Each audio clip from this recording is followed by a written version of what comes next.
নাস্তিক একবার এই দিকে যায় একবার ওই দিকে যায়, লম্প জম্প করে আর বলে আল্লাহ যে নাই, এটা আজকে প্রমাণ হয়ে যাবে।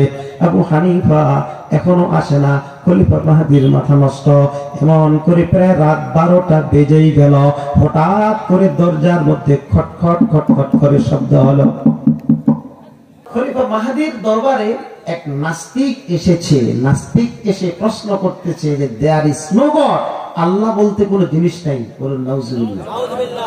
আল্লাহ বলতে কোনো জিনিস, এই পৃথিবী এমনি এমনি সৃষ্টি হয়েছে, এই পৃথিবীকে কেউ সৃষ্টি করে নাই, প্রাকৃতিক সব অটোমেটিকলি হয় আবার ধ্বংস হয়ে যায়। বলুন নাউজুবিল্লাহ।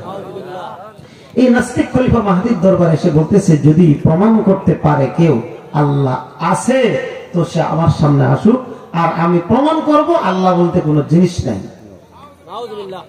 তো আমরা তো যারা এখানে বসে আছি আমরাও তো অনেকটা ওই আল্লাহ যে আছে এটা এখনো প্রমাণ দিতে পারি নাই।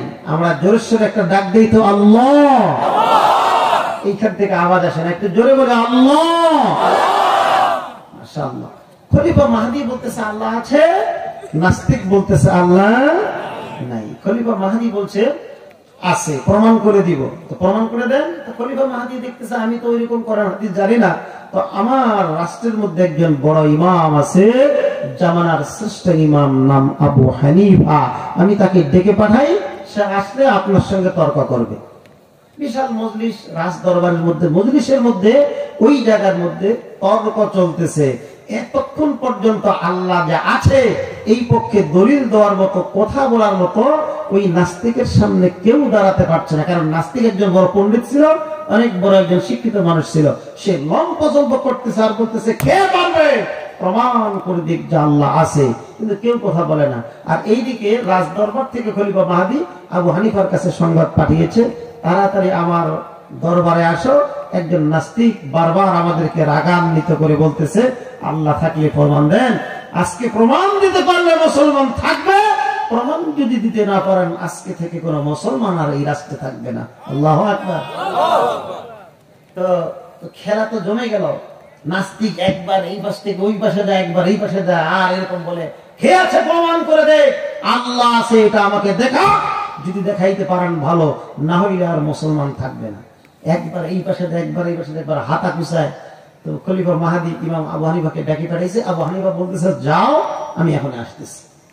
মনে করেন এশার নামাজের পর রাত 8টার সময় ডাকে পাঠাইছে, আসতেছি।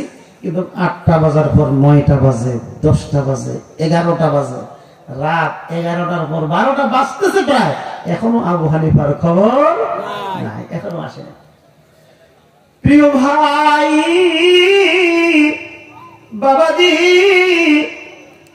আমার সহধর্ম, আমার মুসলিম ভাই সহ আমার অমুসলিম যে সমস্ত ভাইয়েরা আশপাশে আছেন সকলের দৃষ্টি আকর্ষণ করছি, একটু মনোযোগ দিয়ে কানটা লাগায় শুন। বাবাজি আবু হানিফা রাহমাতুল্লাহি আলাইহি রাত 12টা বেজে যায়, এখন পর্যন্ত আসে না। এইটা দেখার কারণে এইবার নাস্তিকের রাগটা আরো বেড়ে গিয়েছে। খলিফাকে বলে খলিফা, ও খলিফা, আমি জানি আবু হানিফা আমার সামনে দাঁড়ানোর যোগ্যতা রাখে না, যদি দাঁড়ানোর মতো তার যোগ্যতা থাকে এতক্ষণে সে আমার সামনে চলে আসতো। আমার মনে হয় আবু হানিফা আমার সামনে দাঁড়াতেই ভয় পায়, এই জন্য সে এতক্ষণও আসে না। আল্লাহু আকবার। খলিফাও ভয় খেয়ে গেছে, তাহলে তো অবস্থা খারাপ, অবস্থা খারাপ। আল্লাহ তাআলা যে আছে এটা আমরা তো মৌলবীদের কাছ থেকে শুনেই আমরা বলতেছি, মৌলবীরা বলে কোরআন হাদিসে আছে। এই তো আবু হানিফা রাহমাতুল্লাহ এখন আসে না, খুবই বড় মাথা নষ্ট। প্রিয় ভাই আবু হানিফা রাহমাতুল্লাহি আলাইহি আসে না। ওইদিকে নাস্তিক একবার এইদিকে যায় একবার ওইদিকে যায়, লম্প জম্প করে আর বলে আল্লাহ যে নাই, এটা আজকে প্রমাণ হয়ে যাবে। আবু হানিফা এখনো আসে না। খলিফা মাহদীর মাথা নষ্ট। এমন করে প্রায় রাত 12টা বেজেই গেল। হঠাৎ করে দরজার মধ্যে খটখট খটখট করে শব্দ হলো। দরজার মধ্যে খটখট খটখট শব্দ। কে? আমি আবু হানিফা। বলেন সুবহানাল্লাহ। রাত 12টা বাজে। কে আসছে? আবু হানিফা রাহমাতুল্লাহি আলাইহি আসছেন। খলিফার মেজাজ গরম।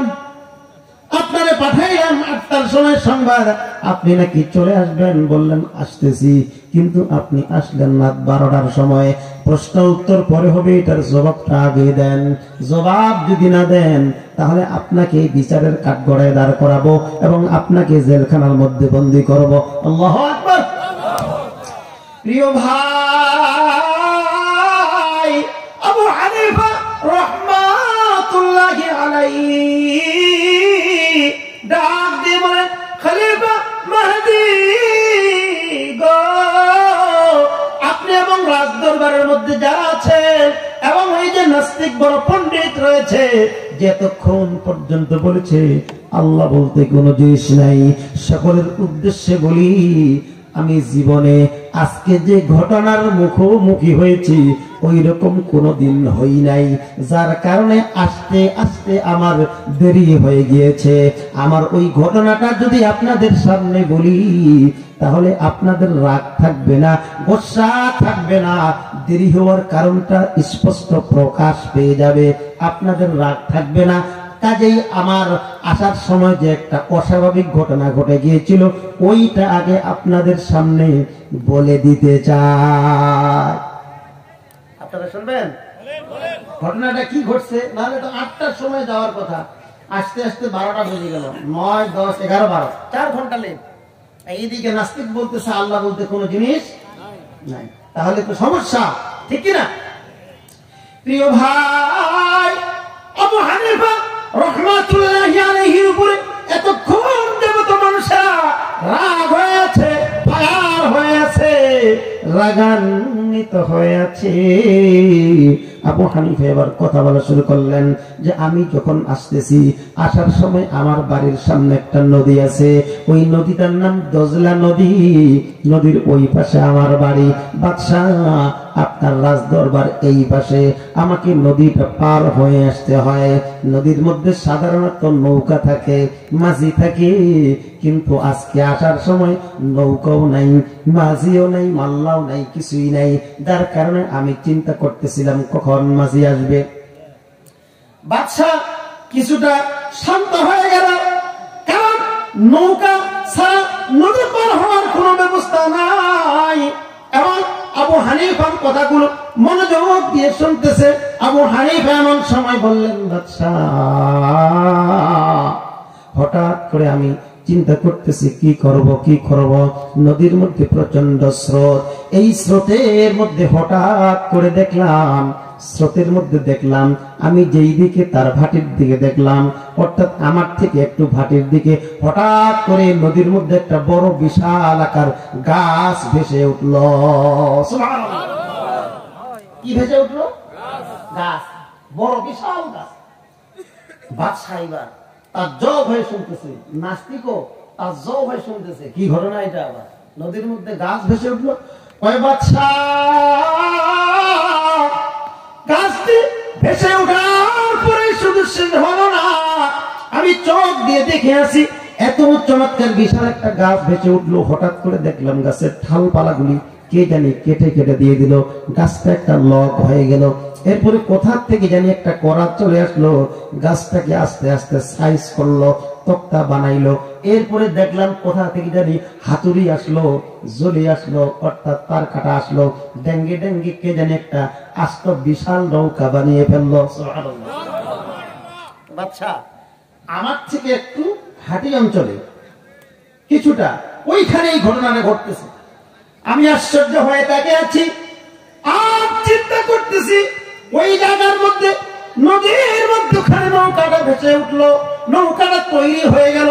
ওই নৌকার মধ্যে তো মাঝি নাই, ওই নৌকাটা যদি আমার জন্য হয়ে থাকে তাহলে ওইটা তো ওইখান থেকে আনা লাগবে। বাদশাহ আমি আশ্চর্য হয়ে নৌকার দিকে তাকিয়ে আছি। এরপর দেখলাম ঘাটি অঞ্চল থেকে উজান দিকে নৌকাটা অটোমেটিক চলে আসা শুরু হলো। আল্লাহু আকবার। অটো অটো অটো উজান দিকে আসতেছে নৌকা, কোন মাঝি নাই। বলেন মাঝি। বাদশাহ আশ্চর্য হয়ে গেল। হ্যাঁ, তারপর কি হলো? তারপর এবার বাদশাহ মনোযোগ বাড়াই দিয়েছে। হ্যাঁ, তারপর তারপর কি হলো? বাদশাহ তারপর যে একটা আশ্চর্য ঘটনা ঘটলো, সেটা হলো ওই নদীর উজান দিকে নৌকাটা যেতে যেতে আমি যেই জায়গায় আছি ওই জায়গায় আবার অটোমেটিকলি নদীর মাঝখান থেকে আমার কাছে চলে আসলো। এরপর আমি নৌকার মধ্যে উঠে গেলাম। বাদশাহ আপনি জানেন আর একটু উজান দিকে আপনার রাজ দরবার, নৌকার মধ্যে মাঝি নাই।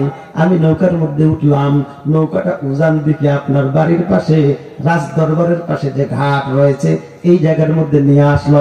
আমি আস্তে করে নেমে পড়লাম, নামার পর দেখলাম নৌকাটা নাই।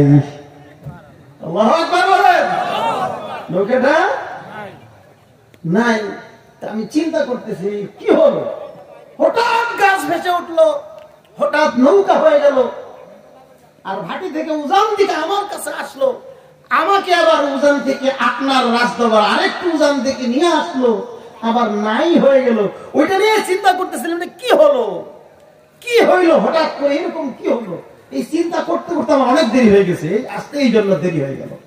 আল্লাহু আকবার বলেন। এইবার এই ঘটনা শোনার পরে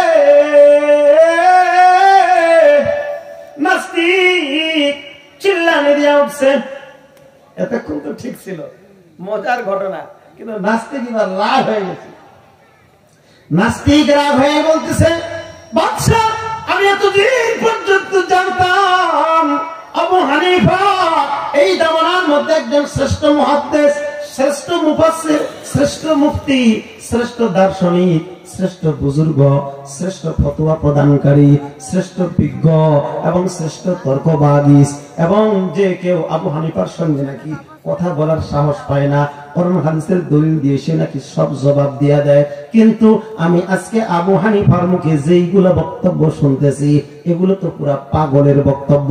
এগুলো বক্তব্য তো আবু হানিফার জন্য মানায় না, এগুলো পাগলের বক্তব্য, পাগলের কথা। নদীর মধ্যে কি কখনো এমনিতেই গাছ ভেসে উঠে? নদীর মধ্যে কি কখনো আবার এমনিতেই গাছ থেকে নৌকা হয়? নদীর মধ্যে থেকে কি আবার উজান থেকে মাঝি ছাড়াই নৌকা আসে? আবার কোন মাঝি ছাড়া কি উজান দিকে আপনার বাড়িতে পৌঁছায় দেয়? এই বাদশাহ আবু হানিফা যা বলতেছে তার মাথা ঠিক নাই, বরং সেটা হলো একটা পাগলের কথা। আল্লাহু আকবার। এ ভাই,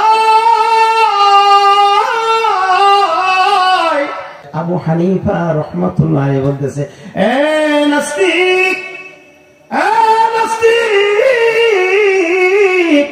এতদিন পর্যন্ত তোমার বক্তব্য ছিল আল্লাহ বলতে কেউ নাই, এই পৃথিবী নাকি প্রাকৃতিক ভাবে সৃষ্টি, এটা নাকি এমনি হয়েছে, এটা নাকি এমনিতে সব সৃষ্টি হয়েছে, এটা নাকি চন্দ্র সূর্য এমনি এমনিতে হয়েছে, এটারে কেউ বানায় নাই। এ নাস্তিক, তোমার উচিত শিক্ষা দেওয়ার জন্য আমি এই ঘটনার উপস্থাপন করেছি। তুমি যদি বলো এই পৃথিবী এমনি এমনি সৃষ্টি হয়েছে, কেউ বানায় নাই, আল্লাহ বলতে জিনিস নাই, চন্দ্র এমনি হয়েছে, সূর্য এমনি হয়েছে, তারকারাজি এমনি সৃষ্টি হয়েছে, আসমান জমিন সবকিছু এমনি এমনি সৃষ্টি হয়েছে। তুমি বলো মানুষও এমনি এমনি সৃষ্টি হয়? আমি তো সাধারণ একটা নৌকার কথা বললাম, ওইটা এমনি এমনি সৃষ্টি হয়েছে, আর ওইটাতে চড়ে আসলাম। সামান্য নৌকাটা যদি এমনি এমনি সৃষ্টি না হয়, এটাকেও যদি বানাতে হয়, তাহলে এই আসমান জমিন চন্দ্র সূর্য গ্রহ নক্ষত্র এগুলো সব বানিয়েছেন আল্লাহ, আর তুমি বলছো কেউ নাই, এগুলো এমনি হয়েছে। নাস্তিক, এবার বলো তুমি পাগল না আমি পাগল? আল্লাহু আকবার। নাস্তিক বলে, বাদশাহ এতক্ষণ পর্যন্ত আবু হানিফারে পাগল বলি নাই, আসলে তো আমি পাগল। আমি বুঝতে পেরেছি সিলিন্ডার, আসলে আবু হানিফাই জয়ী, আসলে আল্লাহ বলতে যে একজন আছে, আমি আজকে বুঝলাম। আল্লাহু আকবার। লিল্লাহি তাকবীর, লিল্লাহি তাকবীর। তাদের মুখে আল্লাহর আওয়াজটা নাই জন্য আমি এই ঘটনাটা বললাম। এটা বলার উদ্দেশ্য আমার ছিল না। আপনারা যে প্রথমে আল্লাহ যে একজন আছে এটা সুস্পষ্ট সুন্দর করে আওয়াজ করে বলতে পারেন নাই। এইবার ঘটনা শোনার পর বলেন তো আল্লাহ আছে না নাই? জোরে বলেন আল্লাহ আছে না নাই? জোরে তাকবীর, লিল্লাহি তাকবীর, আল্লাহু লিল্লাহি তাকবীর। কোরআন সুন্নাহর আলো, কোরআন সুন্নাহর আলো। মাশাআল্লাহ।